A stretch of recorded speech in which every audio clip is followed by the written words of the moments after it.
Welcome to the Bare Marriage Podcast. I'm Sheila Ray Gregoire from baremarriage.com, where we like to talk about healthy, evidence-based biblical advice for your sex life and your marriage. And today we're going to bring on one of my good friends who's been on the podcast a couple times before to talk about her really confusing marriage and how she eventually left an emotionally abusive marriage and what led to it. But we're going to tell her story in a totally new way. It's just fascinating using IFS, internal family systems. So that's going to be awesome. But before we get to that, I just, as always, want to say a special thank you to the people who make this podcast possible, our patrons who give so generously. You can join our patron group for as little as $5 a month and get access to unfiltered podcasts and our Facebook group and more. It's a great place to hang out and ask questions and just a very supportive group. And if you are in the United States and you would like to give more money, we do offer tax-deductible receipts. And the link to the Good Fruit Faith Initiative of the Bosco Foundation is in our podcast notes. And of course, when you buy our merch, like our biblical womanhood mugs, biblical manhood mugs, anything like that, it also helps support us. So please check out those links because they help us keep going. And now, without further ado, I'm going to bring on my good friend, Natalie.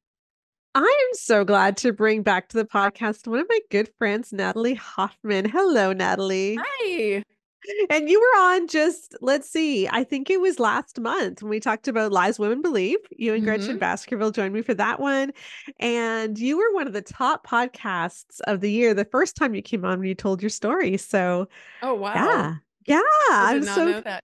I'm so glad to have you back. And you and I go way back. I know we started talking like maybe 10, 11 years ago. So, well, that was back in my conservative days. And you probably were more conservative back then too. Yeah. And I know you had just gotten out of your marriage when I started talking to you. And yeah, it really, really neat. So why don't you know, I don't even know what to say about you because I know so much about you. So why don't you tell people what you want them to know about you before we start?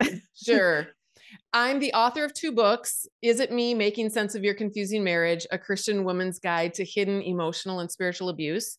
And then a brand new book that we're going to be talking about today just came out a week ago called All the Scary Little Gods. It's a creative telling of my own story using IFS theory.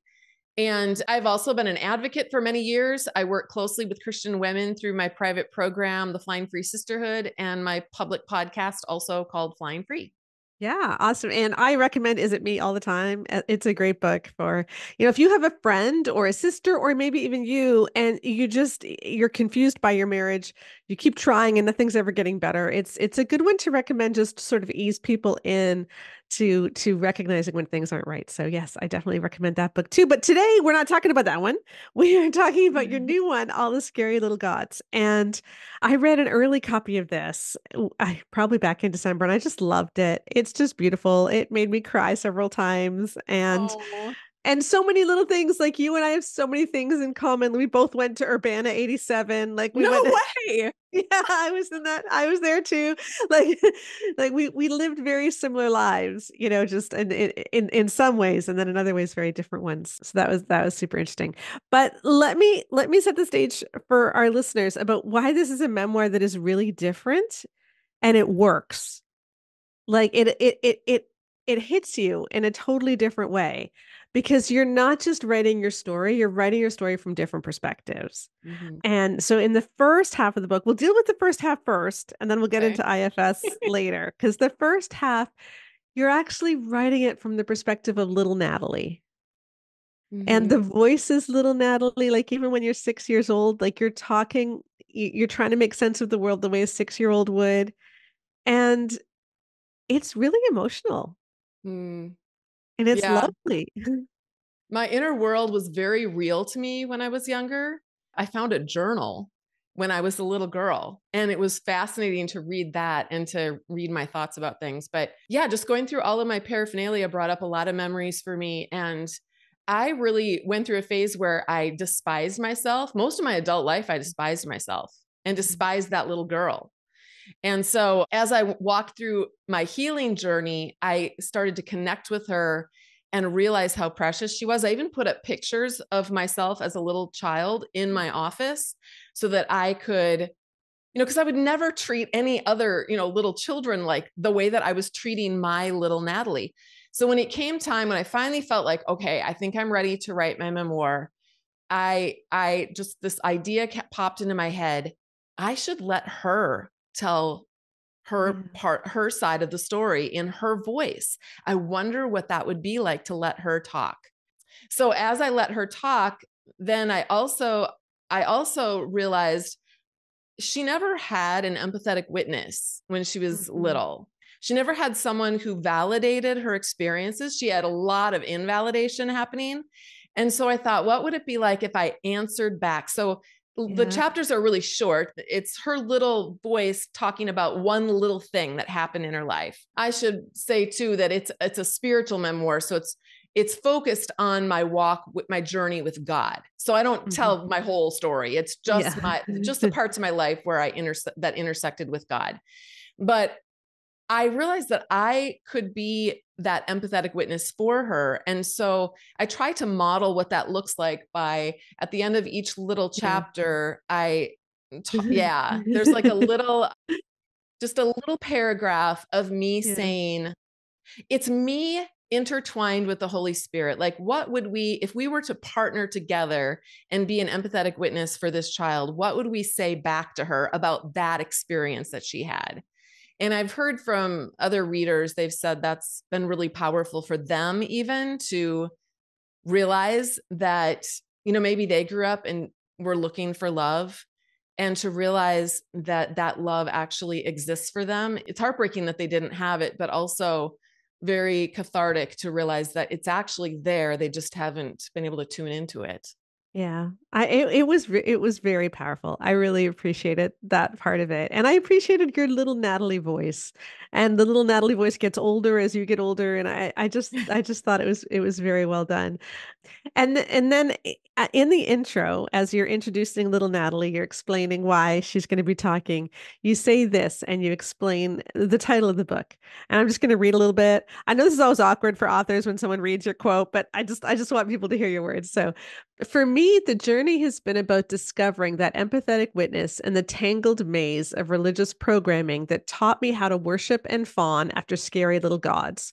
Gods that included authority figures, pet religious beliefs, my own confused and conflicted shadow parts, and a powerless, petty God made in the image of all the abusers I had ever known, a God who gaslighted, manipulated, and terrified humans for his glory and pleasure. That's so sad, but that's what so many of us did grow up with. Yeah. And it's actually really freeing, because when I started deprogramming from a lot of the beliefs that I had, I didn't want, I wanted to hang on to God as I knew him. I mean, I grew up reading the Bible too. So I had a lot of programming from other people, but I also read the Bible, and I recognized that God was a God of love.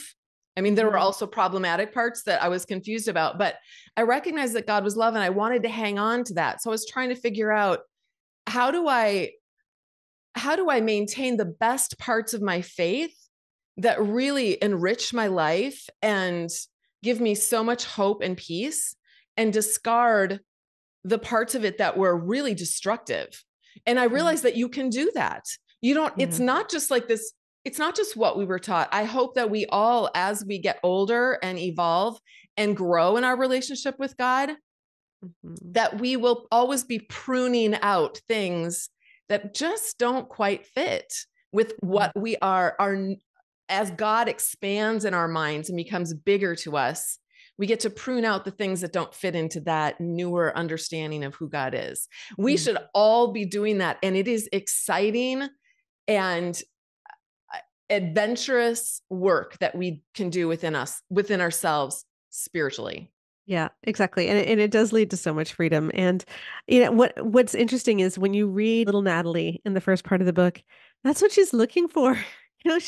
She's looking for goodness and faith, and she believes it's there, but the adults and authority figures in her life keep trying to squash it in her. And it's so sad. Your very first part in the book, you call yourself a ball baby, like BAWL, like you're always bawling. And it's interesting that little Natalie thought of herself that way, as opposed to just, I'm always sad or I'm always crying. Yes, because that's what I was told. So Right. I tried to from her, I tried to tell the story from her perspective, but an adult reading it would be able to interpret that, oh, Mm-hmm. if she's calling herself a ball baby and she's that little, that means someone in her life has labeled her that way. And I don't say who it is, but I was labeled that way. I had one other sister who was labeled that way as well. But we were just highly sensitive, Yeah. emotional people, but emotions were not, they were looked down on. Yeah. And you were weak. You were not trusting God. If you had emotions, you could have the emotion of happiness and joy, but you could not have sadness. You could not have anger. Mm-hmm. You could not have frustration. You could not have anxiety. Those emotions were bad. So in that chapter, I'm just kind of setting the stage for that whole idea. And yeah, I did. And that idea was rooted in me that ball babies were bad and I was a bad girl because I Yeah. bawled. And as I got older, I would not let anyone see me crying. I got really, like, even today, it's still very difficult for me to be vulnerable and Mm-hmm. cry in front of my kids or my husband. Yeah. Yeah. Yeah, it's so sad. And then you did tell a story. We don't need to dwell on it, but I want to mention this because I'm going to come back to it later. But how one of your earliest memories when you were that little ball baby, you were drying dishes and you were crying about something and your mom smashed your face into the countertop. Yeah. Yeah. Yeah. So, There was a little bit of that kind of thing going on, but it was so intermittent. And I never, as an adult, I never, like, if you would have said you experienced some physical abuse as a child, I would have said, no, I didn't. That's ridiculous. I was not abused as a child.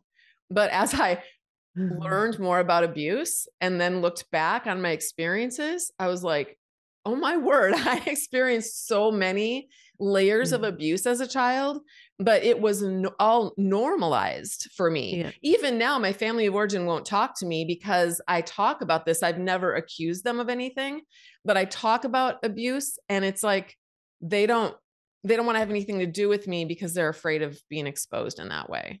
Right. That's Yeah. so sad. Okay, and then we see you as you grow up, you're learning more about God, you start going to church, your mother starts going to church, and I see you so desperately wanting to be loved by God. Like you talk about you're praying and you're excited about Jesus, but at the same time, you're giving us all these stories of these terrible, like I know many people consider these foundational doctrines, and I don't want to argue that, but the way it's being presented, right? I wish we'd all been ready in the rapture and you're going to be left behind, and all the threats about hell to give those to a little child Yeah. is really, yeah, like when you see it from her perspective and what Yeah. that does to how she sees God, it's scary.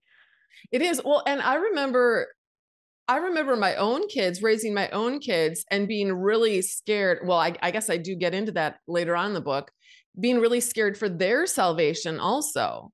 And Hmm. then I project that onto them. So all of my kids can remember, we've had conversations about it. All of my kids can remember, except the very youngest ones, feeling terrified that if they didn't pray the prayer the right way, or maybe they didn't pray it in the right attitude or whatever, that now they're going to go to hell. And they would keep Right. asking me, well, how are you? Are you sure I'm going to go to heaven? And can you pray the prayer with me again? So even my own children, I pass that on to them. It's so sad. Yeah.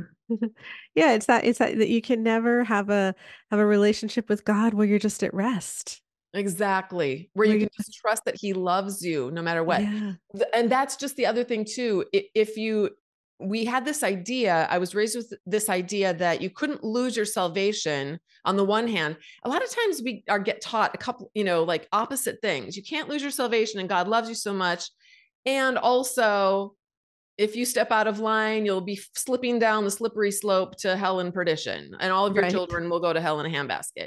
Right. So there's this a lot of confusion, and we don't really stop. And well, I finally did when I got older, but for most of my life, I didn't really stop and think those two things can't both be true at the same time.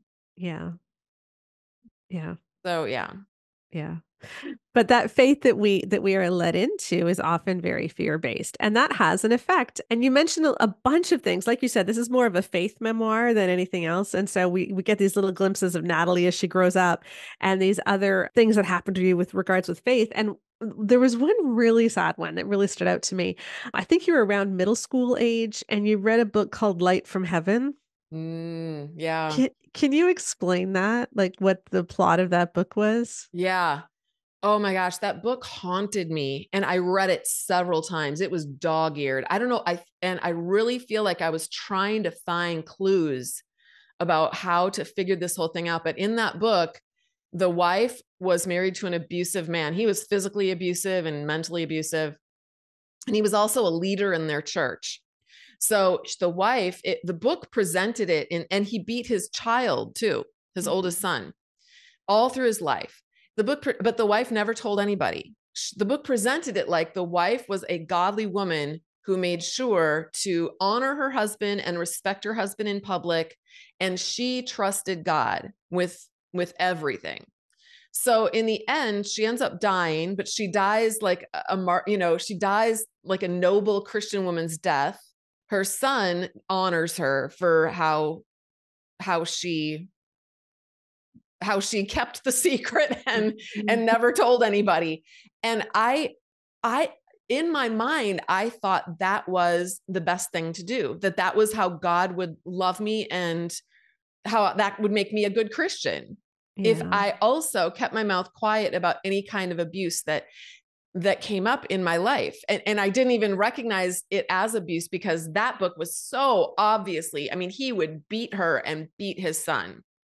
So if she should keep her mouth shut about that, then surely we would not say anything about someone who's gaslighting us or manipulating us or threatening us with words.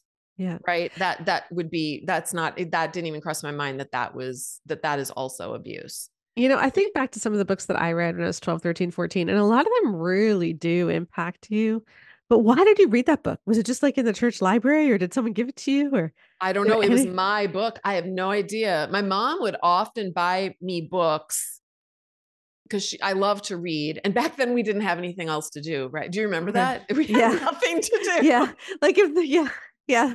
There was never anything on TV on Sundays. Like it was really, yeah. Mm-hmm. Yeah. It was kind of, yeah. I mean, we rode our bikes and then I love to read. So I'm sure my mom bought it for me, or maybe I won it at a church thing. Who knows? You know how you acquire books as little Christian kids. Yeah, it was in my bookshelf and I just kept pulling it out and reading it over and over because it was horrifying.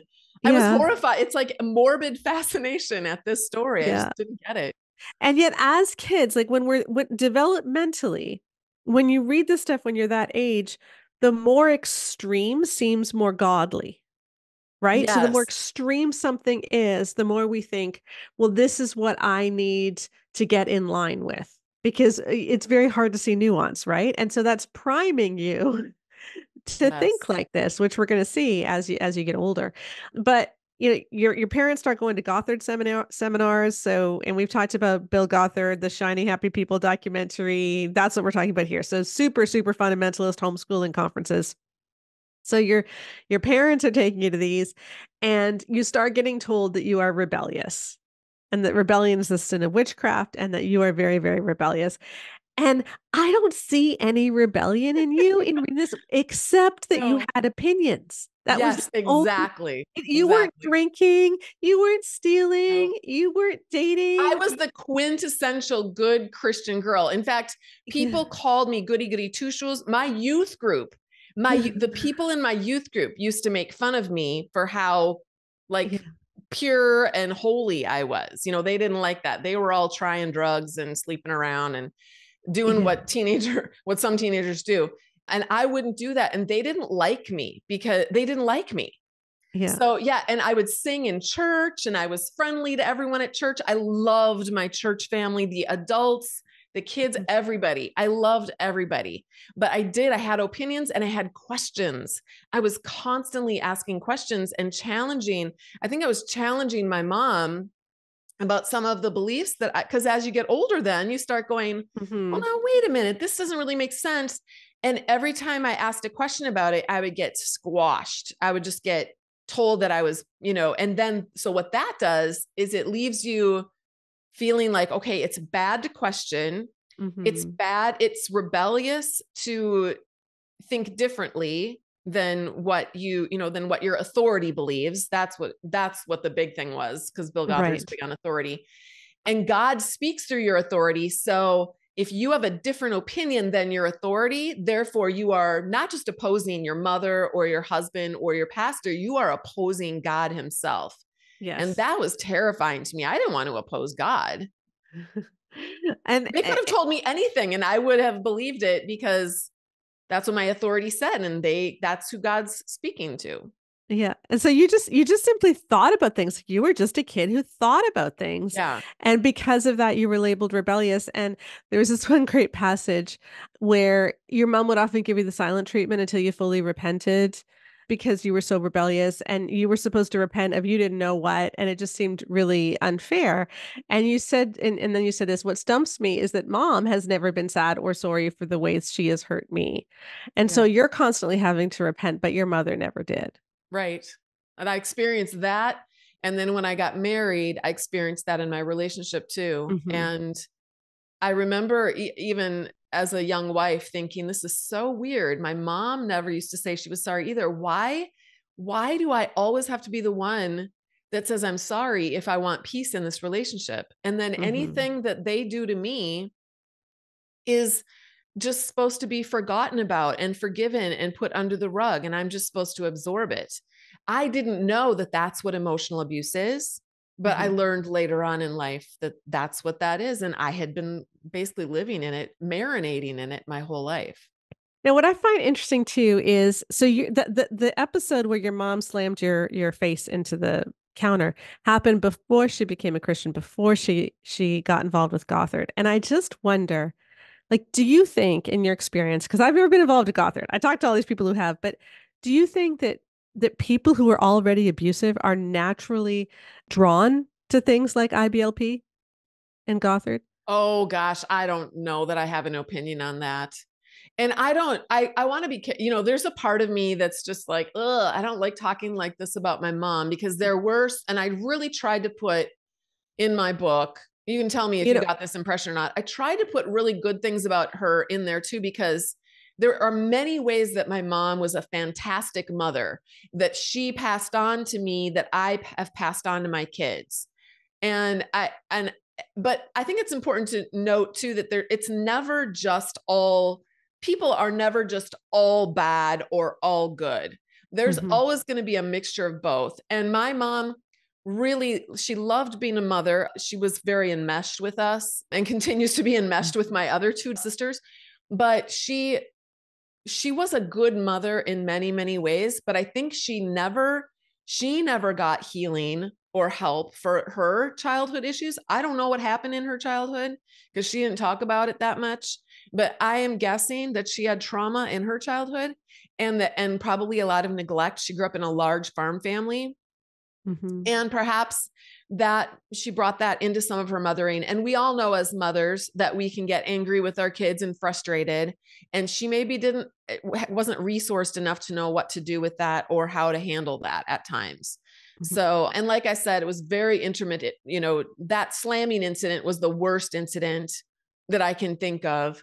There was a lot of spanking, pushing, Mhm. like slapping your face, that kind of thing. And I think maybe that as you're talking about this, I think that's one of the strengths of this book because as you're reading this book, even though it's Natalie's story, what I felt with each chapter was I felt invited into it to think of my own story because as you're telling stories of what it was like dating and what you were thinking, you sort of hear little Sheila speaking up too, right? And Yeah. when we understand our own stories, that's when we have the strength to do something about it and to stop the cycle so that we don't have to just act out of our stories. We can understand and honor our stories and then choose how to act instead. And we'll get to that in a minute. But I'm going to fast forward. So you've been through Christian college, had several relationships there that didn't go anywhere, and now you're in a church, and in this church, people aren't dating.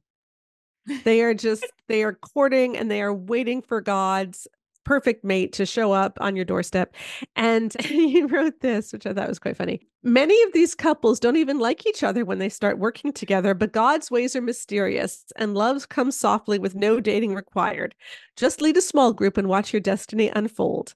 I love this idea because it removes the decision making and angst of dating. I hate all the forks I've come to in my life so far. They require me to figure out which path is right and which path is wrong, and I'm always making the wrong choice.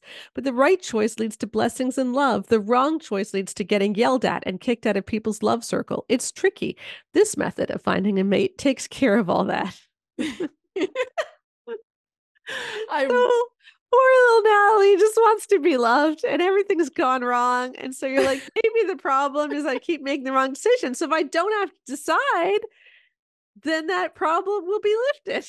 yes. And it was in a lot of ways. I mean, I went on staff and started working full time with the Christian ministry. And that's where I met my husband. He was also on staff. And our brains, when they're looking for a specific story to unfold, we can kind of make that happen. Mm-hmm. And I think we made that happen. And then I just put God's stamp of approval on it because everyone had already indoctrinated me with this idea that that was how God does it. And I married him, even though I wrote in my journal, I don't think I put this in my book, but I wrote in my journal, we were engaged, we had a wedding date set, and I wrote, I think I might be making a huge mistake because this guy can't ever doesn't ever take responsibility for his behavior. And that was it. I saw it before I married him, but because I believed that God was going to use me as a woman. Gets into the male female roles. He was going to use me as a woman to help develop my husband to be a man who would rise up and take responsibility and be this godly person. It was going to be me that was the catalyst for that. And I was up for the job. Yeah. Little passionate Natalie, like Exactly. I want to serve God, and this is it. Okay, so you talk about your early marriage. You had a real heartbreak with a miscarriage. You had a scary premature baby. Like this is stressful stuff early in your marriage, and then at the same time, things are going wrong with your marriage. He wasn't a go-getter like you. He wasn't getting good evaluations at work. He was mean, and you're desperately trying to hold it all together. And as I'm reading the story, I realize that over the course of your life leading up to this, God has put at different times good people in your life who show you like what life could be. And, even in the midst of some of this, a few years earlier, you had been living with a really great couple.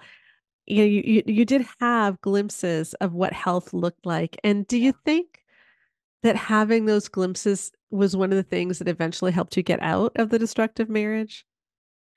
I mean, I think I always knew deep down inside. I feel like there's this little truth teller in all of us. We just don't always know how to access it. But there was this little part of me inside that was like, we know this is wrong.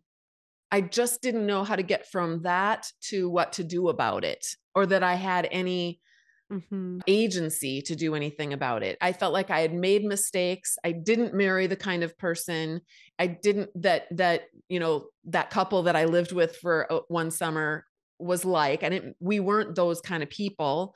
I made choices to, stay at home and have 9 kids and homeschool them, not to build a career, but I wasn't sure what to do about all of that anymore. I wasn't sure what I believed anymore towards the end of it. And it just all began to unravel so quickly.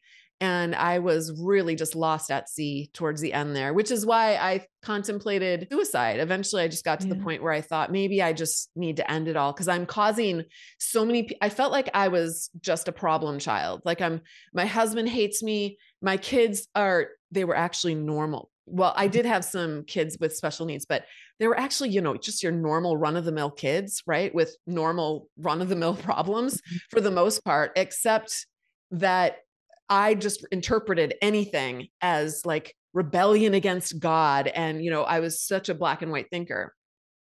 And so I thought, I've just ruined my kids. I raised these children and then I ruined them. I might as well just end it. and then everyone will be better off. And so will I, because all I can feel anymore is pain. So that was the critical turning point. That was the linchpin that really got me out, I think. Yeah. Yeah. And I think that's important for people to hear is that, if you feel at the end of your rope and you feel very black and white thinking, like this is something other people have gone through too, and you're not alone. And this is a story that is shared by many, many people. So yeah, read all the scary little gods because you'll see yourself in it. But I want to move to part 2 now. So you've ended part 1. You've talked about how your marriage is getting really confusing. Sex wasn't good, nothing was good. And then we start part 2 and the tone totally changes. So we're no longer listening to little Natalie. We're now listening to different parts of Natalie. And this is where you kind of, well, you did write a memoir based on IFS. So will you explain that to people, like what IFS is and how you used it in your book? Sure. So IFS, it stands for Internal Family Systems. And it's just a way of looking at ourselves that recognizes, actually, this is a quote from my book. So I'll just read it because it says it's more succinctly than I could, it recognizes that we each have different parts inside of us. And these parts each have their own beliefs or programming based on our life experiences.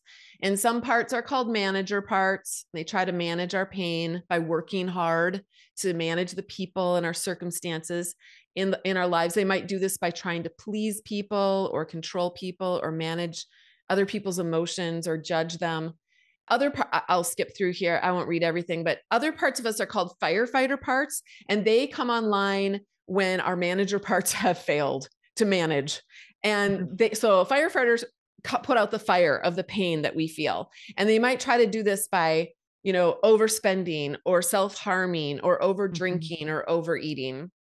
They just think that immediate relief is what we need to solve our problems. So when I tried to explain this to my kids, because I was trying to help them with some of their issues, and I came up with this idea of a bus. It could be anything though. It could be like you're sitting around a table in your house, but I thought of the idea of a bus because a bus has 2 sides. So you yourself, like capital S, who you are in the essence or the core of yourself, you're in the driver's seat of your bus. And then on one side of the bus are all your manager parts, barking orders about how to manage your life. And on the other side of your bus are all of your firefighter parts ready to spring into action if you start to feel pain. But way in the back of the bus are parts called exiles.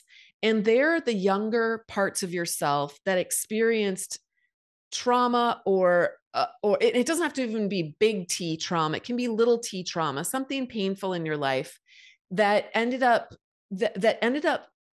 putting within them this some core idea or belief about themselves, such as for me, one of my exiles believes there is something fundamentally wrong with me. And when you really feel into that, you may feel a very dark hole inside of you. If you've ever sat and felt like, I feel like there's a dark hole inside of me and I'm just going to get swallowed up inside, that's an exile inside of you that is feeling that way because that exile believes this really terrifying core belief. The parts on our inside of us will sometimes disagree with each other. They judge each other, they fight. And I used to think there was something wrong with me because I had all of these different thoughts. Like one part of me, I couldn't figure out which ones to obey, right? They were like, my title, Scary Little Gods, it means so many different things that you'll see throughout the book, but my parts were kind of like these scary little gods too, that were all threatening me if I didn't do things right.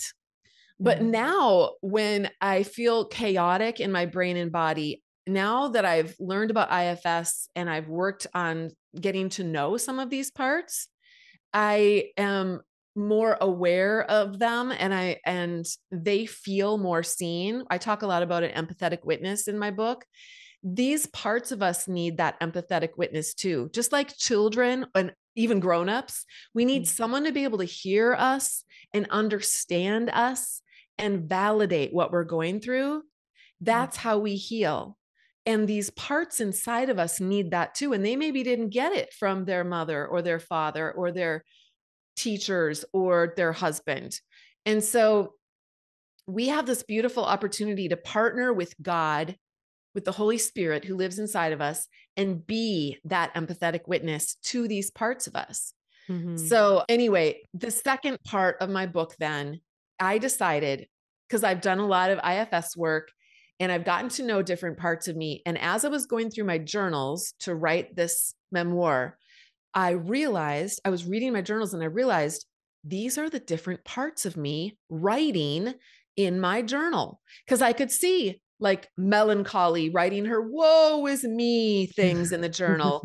And then Rosie would come out and write all the rosy things about my life in the journal. And then Freaked would come out and write all the things she was freaking out about in my journal. And I thought, what if I let those parts of me write the second part of my story? And so that's what I did. Yes, I love it. So each chapter, you'll be telling a story of a little thing that happened, but you'll be telling it from all the different perspectives of Rude, Freaked, Melancholy, Wonder, Spiritualizer, and Rosie. And I have to say, I love Spiritualizer. Like Spiritualizer. I think a lot of us who grew up, in more fundamentalist circles, we all have a spiritualizer, right? Yes. Yes. She's like I picture her as like when I was reading this for Audible, I had a body pose for each part so I could get into the part. Cause it's almost like it reads like a play kind of. Yes. And so for my spiritualizer part, my body pose was like this, me raising my hands in the air like a pastor talking to his congregation.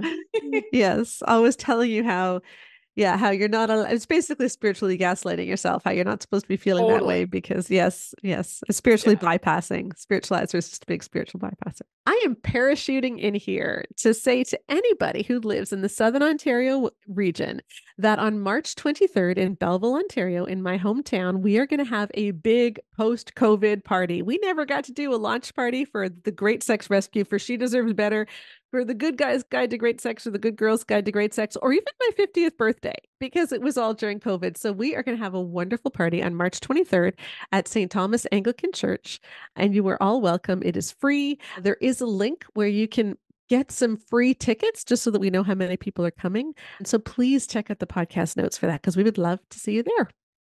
I want to read to you a longer passage, which I think is probably the most powerful passage of the book. And I think this is really what you're trying to say. You can tell me if I'm wrong, but like I think this is the really, really important part. So let me read you this. In part 2, I made choices that I look back on now and regret because at the time I chose to continue in much of my early programming. On the one hand, I understand why I made those choices and I have compassion for the young adult version of me. She did the best she could with the resources she had. But on the other hand, if I want to heal and grow into the next version of myself, I need to take personal responsibility for my adult choices and the programming I reinforced through my choice of friends, books, music, churches, and intentional experiences. If I don't take responsibility, I will always blame my lack of growth and stuckness on outside forces, and that leaves me in a powerless position. I've chosen to take my power back by being an adult who takes responsibility for my own self. Yes, that was an important lesson that I had to go through and learn. Yeah. But taking responsibility for myself also meant that I could say no to people and things. And I didn't know that. I didn't know that I had permission to say no to so-called authorities, that I could stand and face a pastor or an elder or my husband or even my mother and say that I don't believe that. That's not what I'm about. This is my decision that I've made, and I'm going to make it even if you don't like it.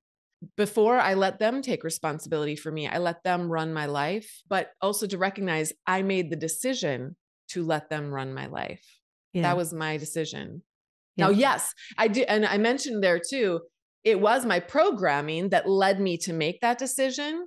And as children, we don't have any control over that. But once I realized, you know what, I really do, as an adult, I can make my own decisions. And that means that I need to, if I want to think differently, maybe I should be reading different books. Maybe I should be hanging out with different people. Maybe I should be listening to different pastors or, different leaders. But I am ultimately responsible for what I expose myself to and take into myself, and how I make and what I make that mean for my own life. Yeah, and honestly, this is why I think that this memoir is one of the more powerful ones I've ever read, because what you're doing is you're inviting us all into the story the way that you're telling it, inviting us into little Natalie and then inviting us into all the different parts of Natalie. And we can all see that we all have melancholy, we all have spiritual, we all have rude, we all have all of these parts of us. But the point is that we can't get to health until we recognize these parts of us, until we decide what we're going to do about it. And so it's so important to understand our own stories. And that's what you've done in this book is you've shown how, okay, before I could change, before I could get to health, I had to understand my story. I had to understand how I got here. But then once I got here, I had to realize, okay, I have choices now. Yes. Yeah. And, I have sympathy for Natalie who didn't realize she had choices. I have sympathy for little Natalie, but now I have choices. Mm-hmm. And I have to take those choices. I can't keep myself trapped in my programming. Yeah. And I think that's where a lot of people really get stuck, even after you're out of an abusive relationship or, out of substance abuse or whatever it might be. Like, you're out of something that was destructive in your life, but then you're stuck because you don't give yourself permission to Yep. make choices. Yep. I want to say something here. I want to interject one more thing about all of those parts, because it would be easy to, well, let me ask you this. When you read and you heard the perspective of my parts, did you feel animosity towards any of them? Or did you feel like judgy towards them? Or what was your feeling towards them? I'm just I was very curious. judgy towards spiritualizer. Okay. Spiritualizer just like rubbed me the wrong way all the time. Yeah. Yeah. And I think it's because I had a big spiritualizer too that really led me into some bad places. Yeah. Constantly telling me, well, God says, you need to be happy and you need to rejoice even whatever you're going through. And Yeah. so not allowing yourself to feel pain or yeah, like I had a big part of that. And so Okay. So let me ask you this. Thinking about your spiritualizer part, mhm. what do you think that part of you was trying to do in your system that was good? Because all of our parts have good Mhm. intentions. So what was Yeah. good what was that part trying to do for you? Thinking back when I was a little girl, I remember going on walks with Jesus and I just knew that Jesus loved me. And I think a lot of my spiritualizer was trying to take me back to that time where I Hmm. could rest in Jesus again, knowing that, what I was going through was going to lead me closer to him and that I just needed to surrender all so that I could get back to that. Yeah. Yeah. So Yeah. isn't that beautiful though? It is. It is. Yeah. But I still want to slap her part. I still want I to slap part of it. well, that's another part of you that wants there's another part of you Yeah, like a rude. I judgy have a pants really part. big rude. Yeah. Yeah. Oh, Exactly. can That's what I I'm tell you talking about. something? Food fight. Okay, this is totally not on topic, but it's funny. Okay, because I have a big rude part too that that you were discussing. Yeah. There was a meme on Threads recently where it said whatever movie was the top movie when you turned 5, that's how 2024 is going to go for you. So I looked it up. The top movie when I turned 5 was Jaws. So Oh, I great. put this on Threads and I said, I don't know what this means. Am I the shark or am I the person in the boat? And then a friend of mine, Christy Hemphill, said, maybe you're the theme song. And I'm like, yes, I want to be the theme song. So I actually think I quite like that part of me. Like that too. I like Yeah. that too. The But way that we heal is by learning about these parts and loving them, mhm, all of them, and all of their crazy beliefs and their crazy. I mean, and that's really what I wanted part 2 to do. I wanted part 2 to do exactly what you said. Like I could, when you said, I could see that I have a melancholy part and I have a rude part and I have a spiritualizer mhm, part, and to see that these are like our little Sheila parts and our little Mm-hmm. Natalie parts. They're Mm-hmm. so precious. And Yeah. they're just trying to do their best and figure it all out and keep us safe so that Yeah. we don't, get gobbled up by the whatever is out there ready to eat us up. And they're just doing it the best way they know how. And when you see that, you lose that judgment, and then you can drop Mm-hmm. into compassion and curiosity about those parts. And that's when you start to heal. And that's also when you start to realize I can make decisions that are different from the ones I made in the past. And Mm-hmm. even if other people don't like it and they hate me for it, I'm going to be okay because I've got all this connection within me. I know I'm going to have my own back. I know that the Holy Spirit loves me, and it will hurt that Mm-hmm. these other people reject me, but I know that I can survive and I'll make it through that. Yeah, that's lovely. And I want to interject here too and just tell everybody, this might sound really airy-fairy what we're talking about, but IFS, it's a fairly new field in counseling. I think Richard Schwartz started it in what, like the 80s or 90s? Yeah, it's about 30 years old, but it is very much just blowing up right now. It really Yeah. is. And it's been found to be one of the most effective therapies when it comes to trauma, especially, Yep. just trying to work through that. So, there's also other therapies that are more brain-based, like EMDR, biofeed. Those are all really good as well. But IFS often makes a very good partner to that as you're working Yes. through a lot of trauma. So what is it? Altogether You? That's Jenna Riemersma's book. And I should interject here too. She's the one who coined the term spiritualizer part. So Okay. I mentioned that in my book and refer to her book for that. Have to give her credit for that. But yeah, she wrote the book Altogether You, and that's a good book for Christians because she comes Right. from a Christian perspective. And Hmm. then Richard Schwartz's book, he's No More written Bad many Parts? books. Is that what it is? No More Bad No Parts? bad parts. No Bad No Part. bad Yeah, parts. Yeah. yeah. I will put links to both those books, but they're very good. Okay. I've read them both too. We read them, my husband and I read them, I don't know, a year ago or something, but yeah, really, really enjoyed them, and just a new way of thinking about this. And it can be very, very effective in Mm-hmm. counseling and in thinking about and telling your own story. And those books also have exercises where you can start trying to learn your parts. So Yeah. they're interesting books. So I'll put links to those too. So to continue with your story, here you are, you're married, you've got a bunch of kids, and what strikes me as I keep reading these little snippets you have is just how confusing everything is. Mm-hmm. Like you're in the midst of such confusion because everything you've been taught is that there's a formula.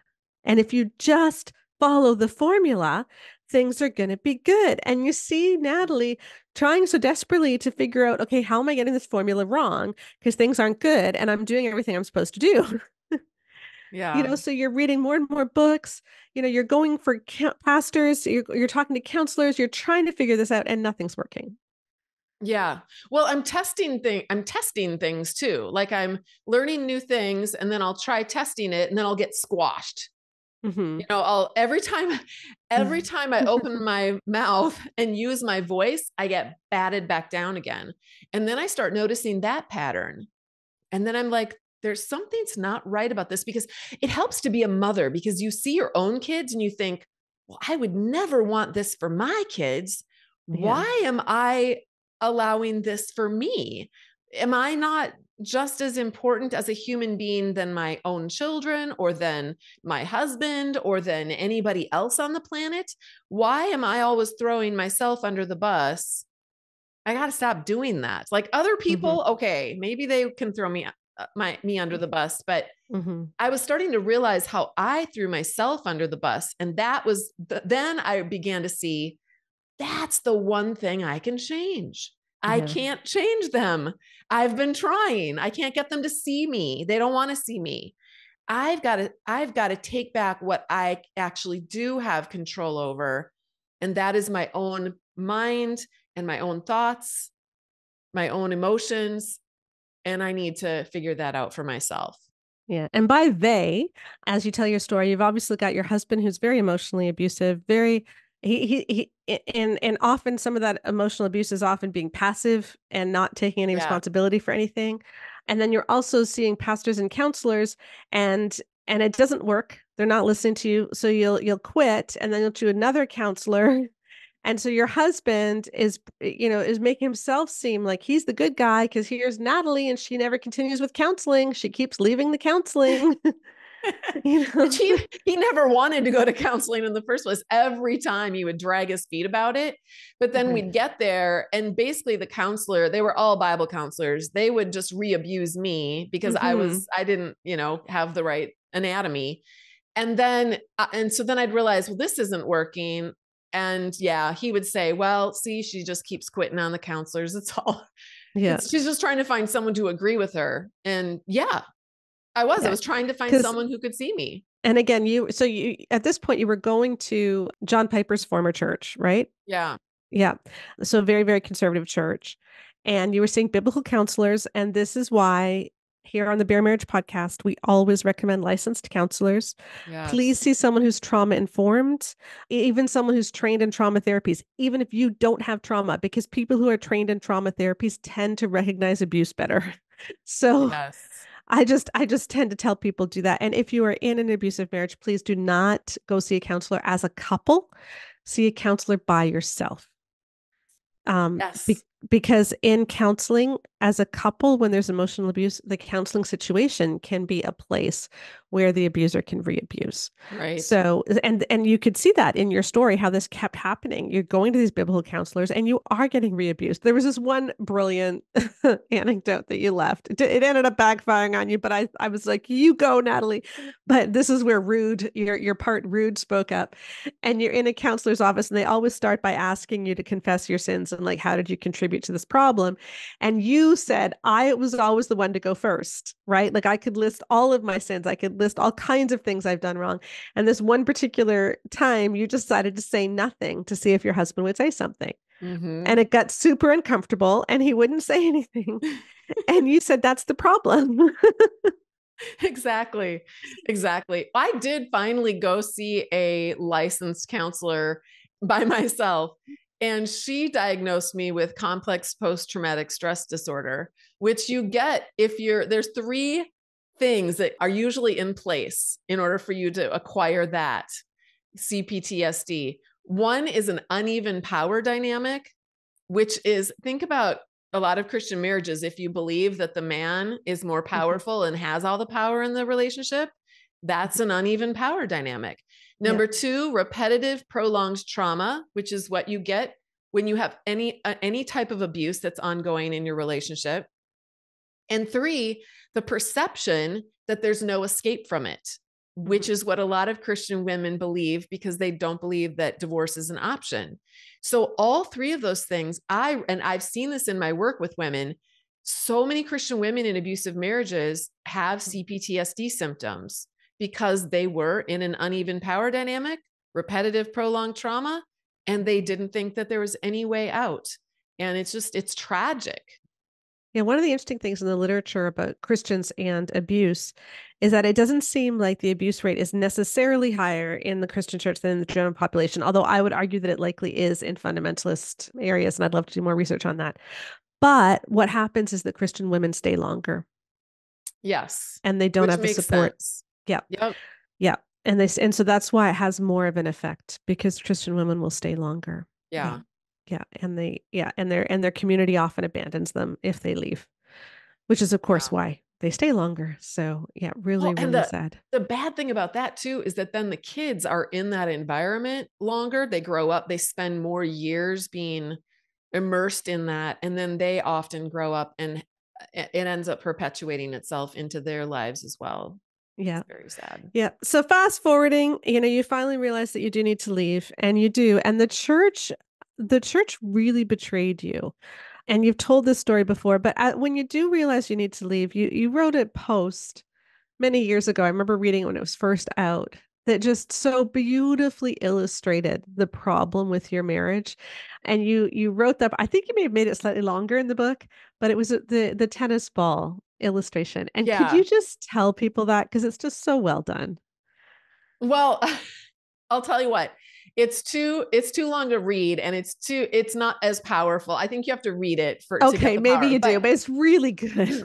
But well, let me just say this though. I actually just recorded a mini podcast of mine. So it'll be on the Flying Free podcast with just that chapter. Oh, good. So Okay. it'll be, I don't know when this will come out, but that'll be out probably in end of April or early May. So if you go to the Flying Free podcast and you follow that, then when that comes out, you'll hear that Yeah. story. Or better still, you could just buy the Buy the book book. now and then you Exactly. can read it because it's worth it just for the chapter on that tennis ball episode. Like, and because it's an illustration of how marriage is supposed to be, where you're lobbing the tennis ball back and forth, but what happens if someone stops doing that and won't pick up their balls? And yeah, Yeah. it's just Yeah. it's really well done. And so you end up leaving and the church blames you. The church actually excommunicated you, Yeah.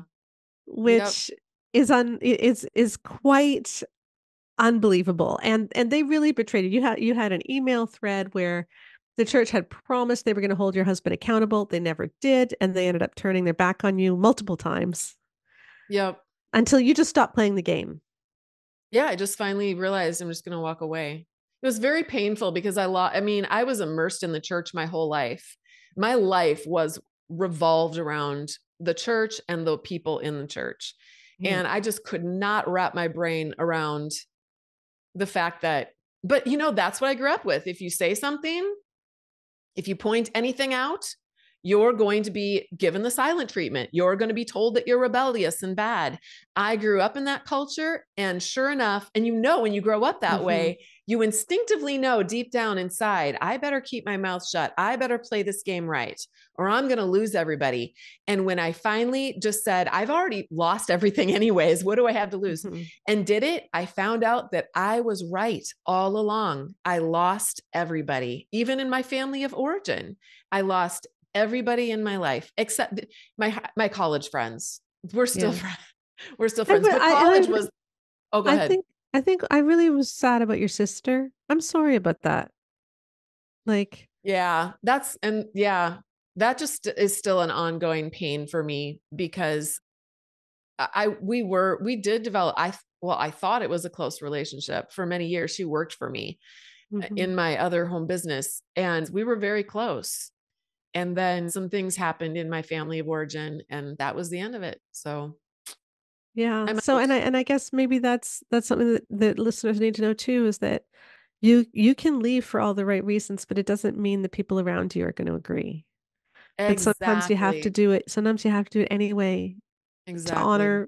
honor yourself and to honor Jesus, because I think stopping cycles of abuse is a way to honor God. I do too. So many of us have heard that you will honor Christ by your suffering by staying in an abusive marriage. But we Hmm. don't often hear that you actually can honor Christ by suffering because there's a lot of suffering when you leave a marriage in those Hmm. Christian cultures. The only difference is that long term, if you stay, and that nothing's ever going to change. When you leave, what I've seen in my own life and in the lives of really, really hundreds of Christian women who have left, there is a healing and there is a rebuilding. You can rebuild your life. You can build something very, very different and something that's more life-giving for you and everyone around you. Hmm. And then at the end of the book, you're filling everybody in on where you are now. You're remarried to a wonderful man, and you're learning that marriage can actually be quite easy, Exactly. which I love. It's a very easy. Hmm. Yeah. Yeah, all the things that you thought that you would be doing through kids, a lot of those things have gone by the wayside. As you started getting counseling, you got your kids tested for some things, and now, they're getting help that you never would have gone to before. And you found Jesus in a new way too. And I really love that. I did. Um, I did. yeah. The end of my book, it's not like a ride off into the sunset pretty picture with a little, sprinkled with sugar at the end, but because there are still hard things going on in our life. There's definitely fallout. When Mhm. you're raised in that kind of environment, and my older kids were definitely immersed in it throughout their entire childhoods, there's going to be repercussions for that in their lives. But because we all faced it together and called it what it is. When you hide things and you cover things up, there's a pathology to that. When you bring it all to the surface, it's like mold that you hide and you don't want, you don't want anyone to look at it, so keep it in the dark. Well, it thrives and grows and proliferates in the dark. But if you expose it to sunshine and air, then it can't survive. And that's the way it is with these kinds of toxic environments. You need to expose the lies to the truth, expose it to the light, and then it's hurt, and it's hurtful because you see, oh, there's a lot of mold here. This is really gross. This is really painful. But that's how it slowly over time, it starts to die away, and then it's replaced with new, healthier thoughts. I see my older kids, it's been many years now, and I see them growing up, maturing, establishing their families in very different ways than our family was established, or than my family of origin was established. So I'm seeing cycles that are breaking in my family. And I know that when I die, there will be my posterity after me will have a chance. They'll have a chance at something different, depending on how my kids carry that forward, but which is not in my control. I just want to say that too, because as parents, we try to control everybody, and letting go of my kids and letting them have their own journey, and just being an empathetic witness to them and a support to them, and just love them right where they're at, even in their messiness, has been a game changer for our family and our relationships. Yeah, that's so That lovely. couldn't happen until I had been okay with my own messy parts. Again, it starts inside of ourselves, and learning how to love our own messy parts. And then the love just kind of spills out, and then we can love and accept the messiness of the people around us, because we are all messy people. We all have issues and struggles, and love and connection and really truly seeing one another is what changes our lives for the better. Yeah, I love that. And Jesus is right there with us, being our empathetic witness Yes. and wanting to enter into that with us.